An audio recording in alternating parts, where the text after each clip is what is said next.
Mexico மற்றும் ஐரோப்பிய ஒன்றியத்தின் மீது ட்ரம்ப் புதிய வரிகளை விதிக்கும் போது அவருடன் அரசாங்கம் ஈடுபட முயற்சிப்பதாக கருவூல செயலாளர் ஜிம் சால்மர்ஸ் அறிவித்திருக்கின்றார். டொனால்ட் ட்ரம்ப் மற்றும் பிரதமர் ஆந்தோனி அல்பானிஸ் இடையேயான நேரடி சந்திப்பில் இதுவரை எந்த முன்னேற்றமும் இல்லை அப்படின்னு சொல்லி அவர் கூறியிருக்கின்றார்.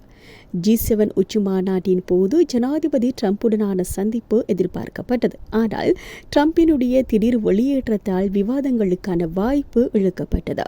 ஆஸ்திரேலியாவிற்கும் அமெரிக்காவிற்கும் இடையிலான வணிக தாக்கங்களை பற்றி விவாதிக்க ஆஸ்திரேலிய அரசாங்கம் நடவடிக்கை எடுத்து வருவதாகவும் ஜிம் சால்மர்ஸ் கூறியுள்ளார். அறிவிப்பின் போது வெளியுறவு அமைச்சர் மற்றும் அமெரிக்க வெளியுறவு செயலாளருக்கு இடையிலான அமெரிக்காவுடனான உறவுகளை மேலும் வலுப்படுத்துவது குறித்து கலந்துரையாடல் நடந்ததாகவும் அவர் குறிப்பிட்டார். இருந்தாலும் ஆந்தோனி அல்பானிஸ் சீன அதிபரை பலமுறை சந்தித்த போதிலும் ட்ரம்பை நேரடியாக சந்திக்காத காரணத்தால் ஏற்படக்கூடிய விளைவுகளை ஆஸ்திரேலியா எதிர்கொள்ள வேண்டியிருக்கும் என்று எதிர்க்கட்சி தலைவர் குற்றம் சாட்டியிருக்கின்றார்.